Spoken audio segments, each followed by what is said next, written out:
Kembali di berita satu utama, pemirsa konflik Palestina dengan Israel semakin memakan banyak korban jiwa sejak pecah pada Sabtu 7 Oktober kemarin. Korban tewas akibat perang ini mencapai ribuan orang.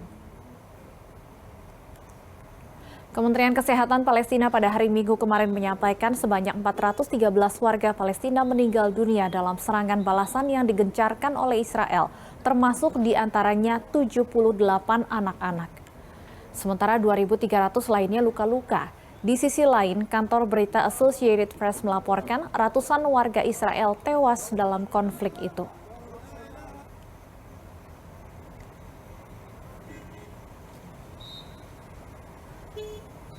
Sementara itu, pemerintah Israel secara resmi telah mendeklarasikan perang terhadap kelompok militan Palestina Hamas. Secara terpisah, Kementerian Luar Negeri Republik Indonesia melalui akun X menyatakan hingga saat ini tidak ada WNI yang menjadi korban dalam konflik tersebut. Dalam catatan Kemenlu, jumlah WNI yang berdomisili di wilayah Gaza sebanyak 13 orang.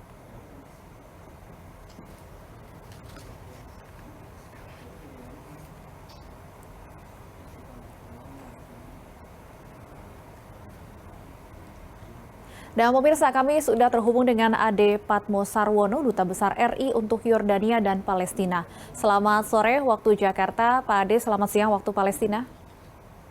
Selamat siang dari Yordania dan selamat sore di Jakarta. Baik, Pak Ade, bagaimana perkembangan situasi di Palestina terkini saat ini, terutama pasca Israel mengumumkan akan melakukan serangan balasan dengan lebih gencar?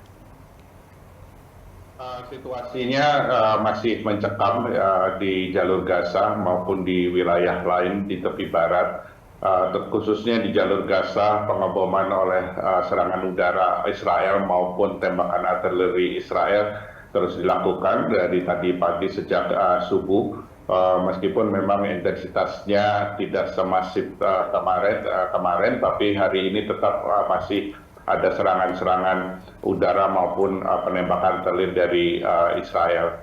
Demikian pula di perbatasan antara jalur Gaza dengan kota-kota di Israel, baku tembak masih terjadi antara tentara Israel yang berusaha untuk menguasai kembali pos-pos perbatasan maupun kota-kota yang sempat dikuasai oleh Hamas.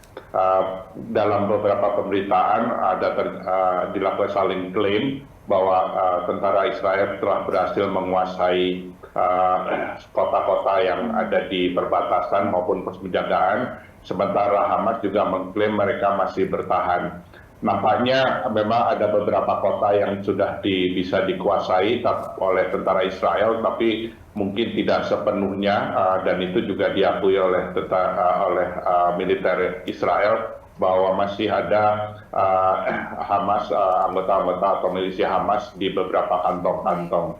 Selain itu di tepi barat juga ketegangan juga semakin meningkat. Aparat keamanan Israel di beberapa kota seperti di Nablus, Jenin, dan Jericho melakukan penangkapan. Dan terakhir sebelum saya melakukan wawancara ini, saya baca juga berita ada pemukim Yahudi juga melakukan tindak kekerasan kepada warga Israel. Jadi warga Palestina. Jadi situasi di jalur Gaza ini juga berdampak di kawasan atau wilayah di tepi barat.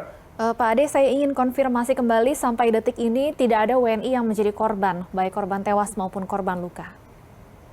Ya, dari komunikasi saya dengan WNI yang ada di jalur Gaza, mereka dalam kondisi aman dan baik. Dan mungkin saya update tadi disampaikan berdasarkan Twitter Kemlu ada 13 orang.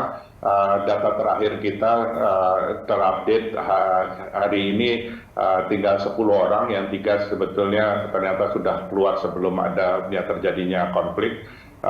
Jadi yang tinggal di jalur Gaza saat ini 10 orang, terdiri dari 5 orang dewasa dan 5 orang anak-anak. 10 orang yang masih berada di jalur Gaza ini, apakah memang keluarga yang menetap di sana atau ada relawan atau seperti apa, Pak? 3 orang itu sebenarnya 5 orang ini relawan, 3 orang relawan MRC yang bertugas di Rumah Sakit Indonesia di Gaza, dua relawan dari filantropis Indonesia yang tercatat seperti Bang Onin dari NPSI. Mereka ini adalah relawan yang menyalurkan bantuan dari masyarakat Indonesia bagi warga Palestina yang di Gaza. Itu yang saat ini kita ketahui dan deteksi mereka yang ada di jalur Gaza. Mengingat statusnya sebagai relawan, apakah artinya tidak ada rencana untuk dievakuasi, Pak, 10 WNI yang masih berada di Gaza? Kita sebetulnya dengan koordinasi dengan Kemlu di Jakarta, juga dengan beberapa perwakilan kita di sekelilingnya, terutama di Mesir, kita sudah merancang suatu persiapan langkah-langkah evakuasi. Walaupun kalau mereka ingin melakukan evakuasi mandiri pun kita akan tetap fasilitasi. Hanya perlu jadi catatan bahwa untuk mereka bisa keluar, akses satu-satunya dari jalur Gaza itu adalah melalui Mesir, karena kalau dari Yordania ini tidak memungkinkan selain jauh dan harus dan seperti tadi saya sampaikan, perbatasan antara jalur Gaza dan Israel itu masih dalam situasi yang mencekam, masih ada baku tembak, jadi tidak mungkin, dan saya juga kita pun tidak mungkin memasuki Israel karena kita tidak punya hubungan diplomatik dengan Israel. Jadi satu-satunya akses bagi mereka nantinya, baik itu evakuasi yang dilakukan oleh pemerintah maupun evakuasi mandiri, itu hanya bisa dilakukan melalui Mesir. Dan kita sudah koordinasi dengan KBRI Kairo untuk membantu memfasilitasi WNI kita bila mana akan keluar dari jalur Gaza. Baik, terima kasih Pak Ade Patmo Sarwono, Duta Besar RI untuk Yordania dan Palestina. Tentunya kami juga ikut berdoa agar WNI di sana senantiasa dalam keadaan selamat. Terima kasih Pak Ade. Kita beralih ke informasi selanjutnya. Pemirsa, polisi telah menetapkan anak anggota DPR fraksi PKB Gregorius Ronald Tanur sebagai tersangka atas kasus penganiayaan yang dilakukan terhadap kekasihnya hingga meninggal dunia. Hingga saat ini Polrestabes Surabaya masih terus melakukan penyelidikan untuk menentukan hukuman terhadap tersangka Gregorius Ronald Tanur. Sayangnya belum diketahui apa saja yang menjadi poin-poin dalam perkara ini. Atas perbuatannya, Ronald akan dijerat dengan 2 pasal, yakni pasal 351 dan 359 KUHP tentang penganiayaan dengan ancaman hukuman 12 tahun penjara.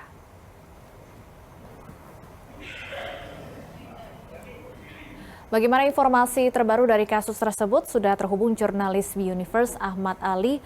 Ya, Ahmad Ali, apakah ada perkembangan terbaru dari kasus ini? Selamat malam, Stephanie Patricia dan juga pemirsa.